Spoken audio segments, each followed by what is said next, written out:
सुनो सनामा पाठ पढ़ावा, आओ बच्चों आओ बच्चों, सुनो सनामा पाठ पढ़ावा।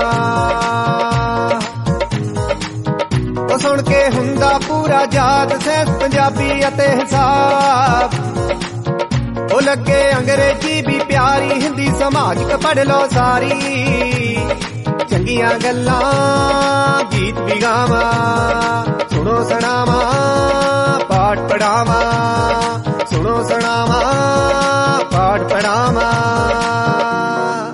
दुआपा रेडियो।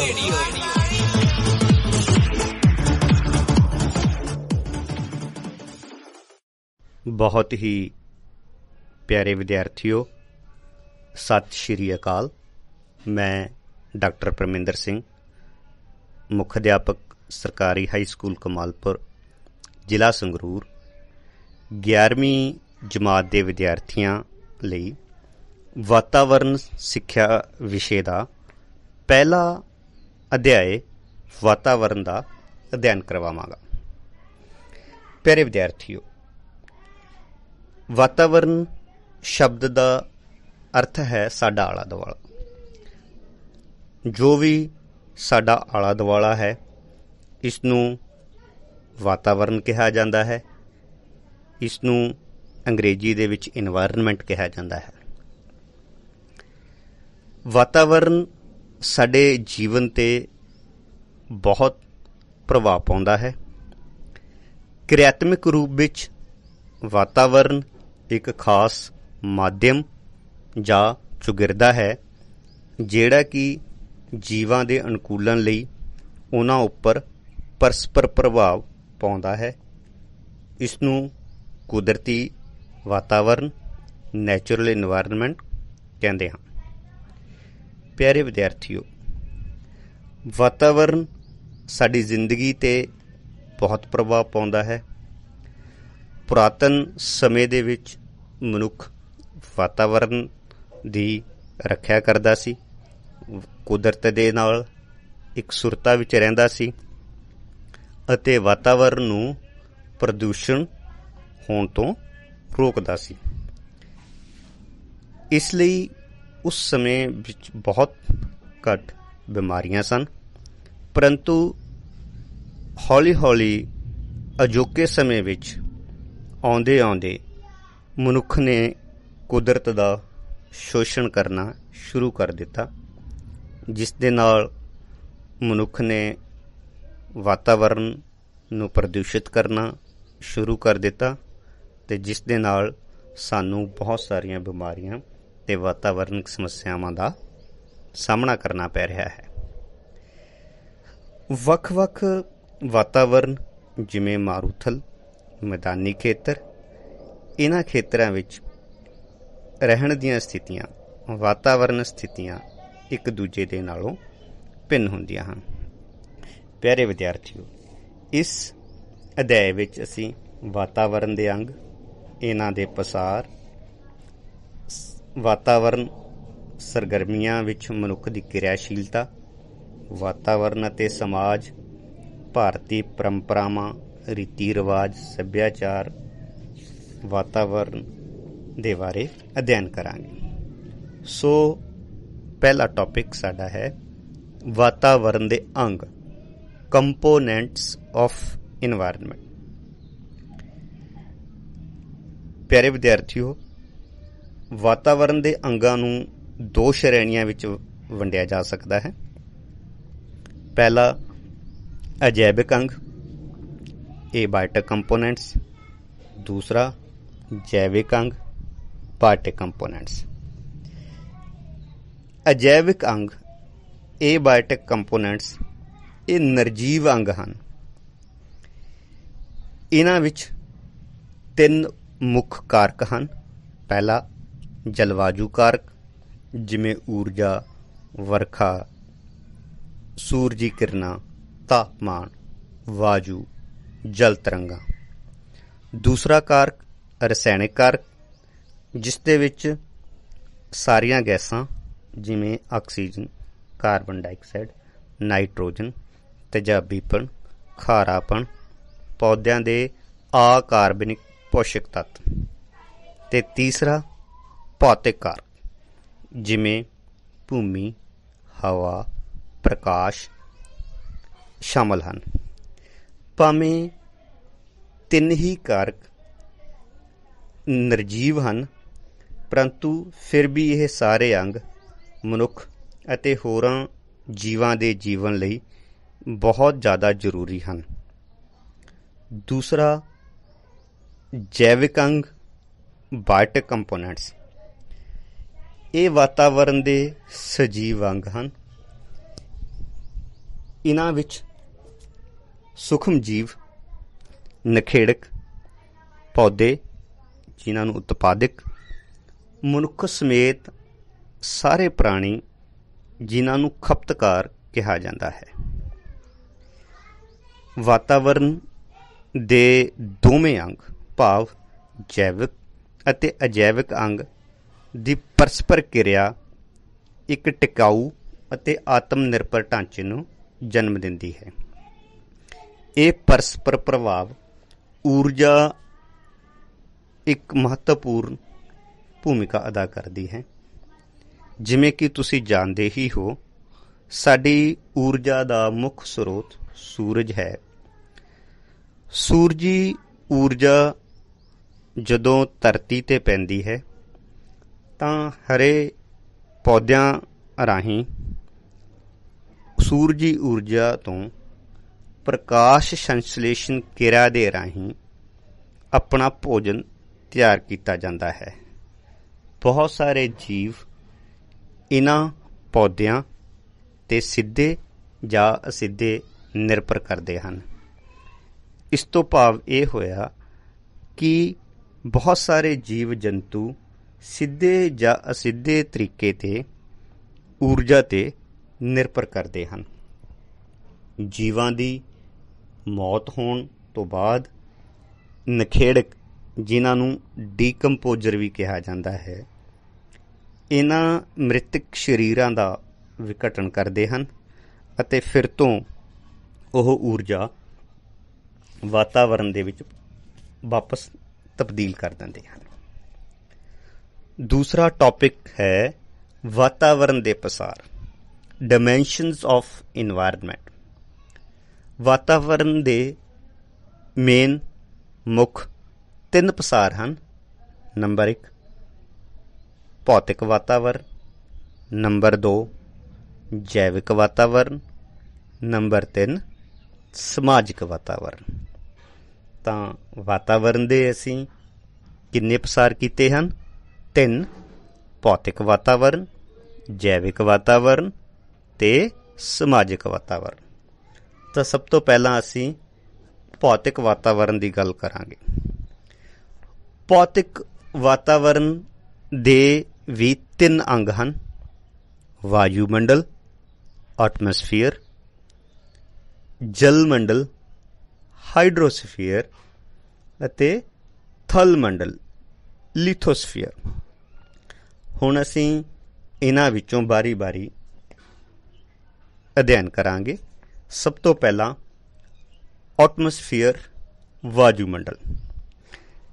ਧਰਤੀ ਦੇ ਆਲੇ ਦੁਆਲੇ ਪਸਰਿਆ ਹੋਇਆ ਉਹ ਗਿਲਾਫ ਜਿਸ ਵਿੱਚ ਬਹੁਤ ਸਾਰੀਆਂ ਜੀਵਨਦਾਇਕ ਗੈਸਾਂ ਜਿਵੇਂ ਆਕਸੀਜਨ, ਕਾਰਬਨ ਡਾਈਆਕਸਾਈਡ ਮੌਜੂਦ ਹਨ ਨੂੰ ਵਾਯੂਮੰਡਲ ਕਿਹਾ ਜਾਂਦਾ ਹੈ। ਵਾਯੂਮੰਡਲ ਬਹੁਤ ਹੀ ਜੀਵਨ ਦੇ ਲਈ ਜ਼ਰੂਰੀ ਹੈ, ਕਿਉਂਕਿ ਬਹੁਤ ਸਾਰੇ ਜੀਵ ਜੰਤੂ ਆਪਣੇ ਜੀਵਨ ਦੇ ਲਈ ਗੈਸਾਂ, ਆਕਸੀਜਨ, ਕਾਰਬਨ ਡਾਈਆਕਸਾਈਡ ਵਾਯੂਮੰਡਲ ਤੋਂ ਲੈਂਦੀਆਂ ਹਨ। ਵਾਯੂਮੰਡਲ ਜੀਵਨ ਦੇ ਲਈ ਇਸੇ ਲਈ ਬਹੁਤ ਹੀ ਮਹੱਤਵਪੂਰਨ ਹੈ। ਪੌਦੇ ਆਪਣੇ ਭੋਜਨ ਤਿਆਰ ਕਰਨ ਲਈ ਪ੍ਰਕਾਸ਼ ਸੰਸ਼ਲੇਸ਼ਣ ਕਿਰਿਆ ਲਈ ਕਾਰਬਨ ਡਾਈਆਕਸਾਈਡ ਦੀ ਵਰਤੋਂ ਕਰਦੇ ਹਨ, ਜੋ ਕਿ ਉਹ ਵਾਯੂਮੰਡਲ ਤੋਂ ਪ੍ਰਾਪਤ ਕਰਦੇ ਹਨ। ਵਾਯੂਮੰਡਲ ਦਿਨ ਸਮੇਂ ਸੂਰਜ ਦੀ ਤਪਸ਼ ਨੂੰ ਘੱਟ ਕਰਦੇ ਹਨ ਅਤੇ ਰਾਤ ਨੂੰ ਅਧਿਕ ਠੰਡ ਤੋਂ ਬਚਾਉਂਦੇ ਹਨ। ਇਸ ਪ੍ਰਕਾਰ ਦੀ ਕਿਰਿਆ ਨੂੰ ਗ੍ਰੀਨ ਹਾਊਸ ਪ੍ਰਭਾਵ ਕਿਹਾ ਜਾਂਦਾ ਹੈ। ਦੂਸਰਾ ਜਲ ਮੰਡਲ, ਜਿਸ ਨੂੰ ਅਸੀਂ ਇੰਗਲਿਸ਼ ਦੇ ਵਿੱਚ ਹਾਈਡਰੋਸਫੀਅਰ ਕਹਿੰਦੇ ਹਾਂ। ਜਲ ਮੰਡਲ ਧਰਤੀ ਦੀ ਸਤਹ ਉੱਪਰ ਮੌਜੂਦ ਮਹਾਸਾਗਰ, ਝੀਲਾਂ, ਨਦੀਆਂ ਅਤੇ ਹੋਰ ਜਿੰਨੇ ਵੀ ਜਲ ਸਰੋਤ ਜਿਨ੍ਹਾਂ ਦੇ ਵਿੱਚ ਪਾਣੀ ਸ਼ਾਮਲ ਹੈ ਨੂੰ ਜਲ ਮੰਡਲ ਕਿਹਾ ਜਾਂਦਾ ਹੈ। ਜਲ ਜੀਵਨ ਦੇ ਲਈ ਬਹੁਤ ਜ਼ਰੂਰੀ ਹੈ। ਕੋਈ ਵੀ ਜੀਵਨ ਜਲ ਤੋਂ ਬਿਨਾਂ ਸੰਭਵ ਨਹੀਂ ਹੈ। ਬਹੁਤ ਸਾਰੀ ਸਰੀਰਕ ਢਾਉ ਸਾਰੂ ਕਿਰਿਆਵਾਂ ਦੇ ਲਈ ਪਾਣੀ ਇੱਕ ਮਹੱਤਵਪੂਰਨ ਰੋਲ ਅਦਾ ਕਰਦਾ ਹੈ। ਇਸੇ ਲਈ ਇਸ ਨੂੰ ਜੀਵਨ ਦਾ ਪੰਘੂੜਾ ਵੀ ਕਿਹਾ ਜਾਂਦਾ ਹੈ। ਪਾਣੀ ਵਾਤਾਵਰਣ ਦੀਆਂ ਤਾਪਮਾਨ ਸਥਿਤੀਆਂ ਨੂੰ ਇਕਸਾਰ ਰੱਖਣ ਦੇ ਵਿੱਚ ਵੀ ਮੁੱਖ ਭੂਮਿਕਾ ਅਦਾ ਕਰਦਾ ਹੈ। ਤੀਸਰਾ ਸਾਡਾ ਹੈ ਪਸਾਰ ਥਲ ਮੰਡਲ, ਜਿਸ ਨੂੰ ਲਿਥੋਸਫੀਅਰ ਕਿਹਾ ਜਾਂਦਾ ਹੈ। ਲਿਥੋਸਫੀਅਰ ਦਾ ਮਤਲਬ ਥਲ ਮੰਡਲ ਤੋਂ ਭਾਵ ਥਲ ਹੈ, ਜ਼ਮੀਨ ਹੈ, ਧਰਤੀ ਦੀ ਸਤਹ ਹੈ, ਪਰੰਤੂ ਇਸ ਦੇ ਮੂਲ ਜੋ ਸ਼ਬਦਿਕ ਅਰਥ ਹੈ ਉਸ ਦਾ ਮਤਲਬ ਹੈ ਧਰਤੀ ਦੀ ਸਤਹ ਉੱਪਰ ਮੌਜੂਦ ਕੱਚਾ ਮਾਲ। ਇਹ ਪੌਦੇ, ਪ੍ਰਾਣੀਆਂ, ਮਾਈਕਰੋ ਆਰਗੈਨਿਜ਼ਮ, ਸੂਖਮ ਜਿਨ੍ਹਾਂ ਨੂੰ ਸੂਖਮ ਜੀਵ ਕਿਹਾ ਜਾਂਦਾ ਹੈ, ਇਹਨਾਂ ਦੇ ਵਿਕਾਸ ਲਈ ਖਣਿਜ ਪਦਾਰਥ ਅਤੇ ਭੂਮੀ ਪਦਾਰਥ ਪ੍ਰਦਾਨ ਕਰਦਾ ਹੈ। ਵਾਯੂਮੰਡਲ, ਜਲ ਮੰਡਲ ਤੇ ਥਲ ਮੰਡਲ ਦੀਆਂ ਆਪਸੀ ਸੀਮਾਵਾਂ ਉੱਪਰ ਜਾਂ ਨੇੜੇ ਬਣਨ ਦੇ ਲਈ ਇੱਕ ਸੀਮਤ ਖੇਤਰ ਨੂੰ ਜੀਵ ਮੰਡਲ ਜਾਂ ਬਾਇਓਸਫੀਅਰ ਕਿਹਾ ਜਾਂਦਾ ਹੈ। ਜੀਵ ਮੰਡਲ ਤੋਂ ਭਾਵ ਉਹ ਸੀਮਤ ਖੇਤਰ ਜਿੱਥੇ ਜੀਵਨ ਮੌਜੂਦ ਹੈ। ਇਸ ਨੂੰ ਧਰਤੀ ਦਾ ਜੀਵਨ ਖੇਤਰ ਵੀ ਕਿਹਾ ਜਾਂਦਾ ਹੈ। ਵਾਯੂਮੰਡਲ ਅਤੇ ਥਲ ਮੰਡਲ ਦੇ ਆਪਸੀ ਸੰਪਰਕ ਖੇਤਰ ਵਿੱਚ ਪੌਦੇ ਅਤੇ ਜੀਵ ਜੰਤੂ ਪਾਏ ਜਾਂਦੇ ਹਨ। ਇਸੇ ਤਰੀਕੇ ਨਾਲ ਜਲ ਮੰਡਲ, ਥਲ ਮੰਡਲ ਦੇ ਆਪਸੀ ਸੰਪਰਕ ਖੇਤਰ ਸਮੁੰਦਰੀ ਕਿਨਾਰੇ ਲਾਗੇ ਘੱਟ ਡੂੰਘੇ ਸਮੁੰਦਰੀ ਪਾਣੀ ਵਿੱਚ ਮਿਲਣ ਵਾਲੇ ਜੀਵਾਂ ਨਾਲ ਭਰਪੂਰ ਹੁੰਦੇ ਹਨ। ਸਾਡਾ ਵਾਤਾਵਰਨ ਦਾ ਦੂਸਰਾ ਪਸਾਰ ਹੈ ਜੈਵਿਕ ਵਾਤਾਵਰਨ। ਜੈਵਿਕ ਵਾਤਾਵਰਨ ਵਿੱਚ ਸਭ ਪ੍ਰਕਾਰ ਦੇ ਜਿੰਦਾ ਜੀਵ ਸ਼ਾਮਲ ਹਨ। ਇਹਨਾਂ ਨੂੰ ਖੁਰਾਕ ਸੰਬੰਧੀ ਆਧਾਰ ਦੇ ਉੱਪਰ ਅਸੀਂ ਇਹਨਾਂ ਨੂੰ ਉਤਪਾਦਕ, ਸਵੈਪੋਸ਼ੀ, ਖਪਤਕਾਰ, ਪਰਾਹਾਰੀ ਅਤੇ ਨਖੇੜਕ ਵਿੱਚ ਵੰਡੇ ਹੋਏ ਹਨ। ਹਰੇ ਪੌਦਿਆਂ ਤੋਂ ਇਲਾਵਾ ਕੁਝ ਬੈਕਟੀਰੀਆ ਪ੍ਰਕਾਸ਼ ਸੰਸ਼ਲੇਸ਼ਣ ਕਿਰਿਆ ਰਾਹੀਂ ਆਪਣਾ ਭੋਜਨ ਤਿਆਰ ਕਰਦੇ ਹਨ। ਮਨੁੱਖ ਸਮੇਤ ਸਭ ਪ੍ਰਾਣੀ ਖਪਤਕਾਰ ਸ਼੍ਰੇਣੀਆਂ ਵਿੱਚ ਸ਼ਾਮਲ ਹਨ, ਜੋ ਸਵੈਪੋਸ਼ੀਆਂ ਦੁਆਰਾ ਪੌਦਿਆਂ ਦੁਆਰਾ ਬਣਾਏ ਗਏ ਭੋਜਨ ਨੂੰ ਆਪਣਾ ਭੋਜਨ ਬਣਾਉਂਦੇ ਹਨ। ਉਹਨਾਂ ਨੂੰ ਖਪਤਕਾਰ ਕਿਹਾ ਜਾਂਦਾ ਹੈ। ਖਪਤਕਾਰ ਨੂੰ ਅੱਗੇ ਦੋ ਸਮੂਹਾਂ ਦੇ ਵਿੱਚ ਵੰਡਿਆ ਜਾਂਦਾ ਹੈ। ਪ੍ਰਾਇਮਰੀ ਕੰਜ਼ਿਊਮਰ, ਪਹਿਲੇ ਦਰਜੇ ਦੇ ਖਪਤਕਾਰ। ਪਹਿਲੇ ਦਰਜੇ ਦੇ ਖਪਤਕਾਰ ਤੋਂ ਭਾਵ ਸ਼ਾਕਾਹਾਰੀ ਜੀਵ ਹਨ। ਉਹ ਜੀਵ ਜੋ ਸਿੱਧੇ ਰੂਪ ਵਿੱਚ ਪੌਦਿਆਂ ਨੂੰ ਆਪਣੇ ਭੋਜਨ ਵਜੋਂ ਵਰਤਦੇ ਹਨ, ਉਹਨਾਂ ਨੂੰ ਸ਼ਾਕਾਹਾਰੀ ਜੀਵ ਜਾਂ ਪਹਿਲੇ ਦਰਜੇ ਦੇ ਖਪਤਕਾਰ ਕਿਹਾ ਜਾਂਦਾ ਹੈ। ਉਦਾਹਰਨ ਵਜੋਂ ਖਰਗੋਸ਼, ਹਿਰਨ, ਹਾਥੀ ਆਦਿ। ਦੂਜੇ ਦਰਜੇ ਦੇ ਖਪਤਕਾਰ ਮਾਸਾਹਾਰੀ ਜੀਵ ਹਨ। ਮਾਸਾਹਾਰੀ ਜੀਵ ਉਹਨਾਂ ਜੀਵਾਂ ਨੂੰ ਕਿਹਾ ਜਾਂਦਾ ਹੈ ਜੋ ਆਪਣਾ ਭੋਜਨ ਲਈ ਕਿਸੇ ਹੋਰ ਜੀਵ ਨੂੰ ਖਾਂਦੇ ਹਨ। ਇਹਨਾਂ ਸੂਖਮ ਜੀਵ ਜਿਨ੍ਹਾਂ ਨੂੰ ਅਸੀਂ ਨਖੇੜਕ ਦੇ ਵਿੱਚ ਲੈਣੇ ਹੈ, ਕੁਝ ਬੈਕਟੀਰੀਆ, ਕੁਝ ਉੱਲੀਆਂ, ਕੁਝ ਫੀਤਾਕਿਰਮ ਕੀੜੇ ਨਖੇੜਕ ਸ਼੍ਰੇਣੀ ਵਿੱਚ ਆਉਂਦੇ ਹਨ। ਇਹ ਨਖੇੜਕ ਡੀਕੰਪੋਜ਼ਰ ਮ੍ਰਿਤ ਜੀਵਾਂ ਨੂੰ ਨਖੇੜਦੇ ਹਨ ਅਤੇ ਇਹਨਾਂ ਨੂੰ ਛੋਟੇ ਛੋਟੇ ਕਣਾਂ ਵਿੱਚ ਤੋੜ ਕੇ ਸਰਲ ਤੱਤਾਂ ਵਿੱਚ ਤਬਦੀਲ ਕਰ ਦਿੰਦੇ ਹਨ, ਜਿਨ੍ਹਾਂ ਨੂੰ ਪੌਦੇ ਆਹਾਰ ਵਜੋਂ ਵਰਤ ਲੈਂਦੇ ਹਨ। ਸੋ ਤੀਸਰਾ ਸਾਡਾ ਹੈ ਵਾਤਾਵਰਨ ਦੇ ਪਸਾਰ ਦਾ ਸਮਾਜਿਕ ਵਾਤਾਵਰਨ। ਮਨੁੱਖ ਇੱਕ ਸਮਾਜਿਕ ਜੀਵ ਹੈ। ਮਨੁੱਖ ਇੱਕ ਇਹੋ ਜਿਹੇ ਵਾਤਾਵਰਨ ਵਿੱਚ ਰਹਿੰਦਾ ਹੈ ਜਿੱਥੇ ਜੈਵਿਕ ਅਜੈਵਿਕ ਦੋਨੇ ਹੀ ਕਿਸਮਾਂ ਦੇ ਕਾਰਕ ਉਹਨਾਂ ਨੂੰ ਪ੍ਰਭਾਵਿਤ ਕਰਦਾ ਹੈ। ਮਨੁੱਖ ਬਹੁਤ ਹੀ ਬੁੱਧੀਮਾਨ ਜੀਵ ਹੈ। ਮਨੁੱਖ ਧਰਤੀ 'ਤੇ ਆਪਣੀਆਂ ਲੋੜਾਂ ਨੂੰ ਪੂਰੀਆਂ ਕਰਨ ਦੇ ਲਈ ਵੱਖ-ਵੱਖ ਕ੍ਰਾਂਤੀਆਂ ਲੈ ਕੇ ਆਇਆ ਹੈ। ਮਨੁੱਖ ਆਪਣੇ ਭੋਜਨ ਅਤੇ ਕੱਪੜਿਆਂ ਦੀ ਲੋੜਾਂ ਦੇ ਲਈ ਖੇਤੀਬਾੜੀ ਵਿੱਚ ਕ੍ਰਾਂਤੀ ਲੈ ਕੇ ਆਇਆ। ਪਹਾੜੀ ਮੈਦਾਨਾਂ ਦੇ ਵਿੱਚ ਜਿੱਥੇ ਬਹੁਤ ਜ਼ਿਆਦਾ ਪਹਾੜ ਹਨ, ਢਲਾਨਾਂ ਹਨ, ਉੱਥੇ ਮਨੁੱਖ ਨੇ ਪੌੜੀਦਾਰ ਖੇਤੀ ਦੇ ਰਾਹੀਂ ਵਾਹੀਯੋਗ ਜ਼ਮੀਨ ਤਿਆਰ ਕੀਤੀ ਹੈ। ਤੇਜ਼ ਵਗਦੀਆਂ ਨਦੀਆਂ ਦੇ ਉੱਪਰ ਮਨੁੱਖ ਨੇ ਬੰਨ੍ਹ ਬਣਾ ਕੇ ਬਿਜਲੀ ਪੈਦਾ ਕੀਤੀ ਹੈ। ਇੱਕ ਜਗ੍ਹਾ ਤੋਂ ਦੂਸਰੀ ਜਗ੍ਹਾ ਜਾਣ ਲਈ ਬੱਸਾਂ, ਕਾਰਾਂ, ਹਵਾਈ ਜਹਾਜ਼, ਸਮੁੰਦਰੀ ਜਹਾਜ਼ ਆਦਿ ਚਲਾਏ ਹਨ। ਸੋ ਮਨੁੱਖ ਨੇ ਪੁਰਾਤਨ ਸਮੇਂ ਤੋਂ ਆਧੁਨਿਕ ਸਮੇਂ ਤੱਕ ਬਹੁਤ ਸਾਰੀਆਂ ਉਦਯੋਗਿਕ ਕ੍ਰਾਂਤੀਆਂ ਕੀਤੀਆਂ ਹਨ, ਜਿਸ ਨੇ ਮਨੁੱਖ ਦੇ ਜੀਵਨ ਨੂੰ ਆਰਾਮਦਾਇਕ ਬਣਾਇਆ ਹੈ। ਸਮਾਜਿਕ ਵਾਤਾਵਰਨ ਵਿੱਚ ਸੱਭਿਆਚਾਰਕ ਪੱਖ, ਸਮਾਜਿਕ ਕਦਰਾਂ ਕੀਮਤਾਂ ਵੀ ਸ਼ਾਮਲ ਹਨ। ਸੋ ਪਿਆਰੇ ਵਿਦਿਆਰਥੀਓ, ਅੱਜ ਦੇ ਅਸੀਂ ਵਾਤਾਵਰਨ ਅਧਿਆਏ ਦੇ ਵਿੱਚ ਕੀ ਪੜ੍ਹਿਆ, ਜਲਦੀ ਅਸੀਂ ਇਹਨਾਂ ਨੂੰ ਰਿਵਾਈਜ਼ ਕਰਾਂਗੇ। ਵਾਤਾਵਰਨ ਦੇ ਪਹਿਲਾਂ ਅਸੀਂ ਪਰਿਭਾਸ਼ਾ ਕੀਤੀ ਕਿ ਵਾਤਾਵਰਨ ਦਾ ਮਤਲਬ ਸਾਡਾ ਆਲਾ ਦੁਆਲਾ ਹੈ, ਅਤੇ ਫਿਰ ਅਸੀਂ ਵਾਤਾਵਰਨ ਦੇ ਅੰਗ, ਅਜੈਵਿਕ ਅੰਗ ਅਤੇ ਜੈਵਿਕ ਅੰਗਾਂ ਬਾਰੇ ਪੜ੍ਹਿਆ।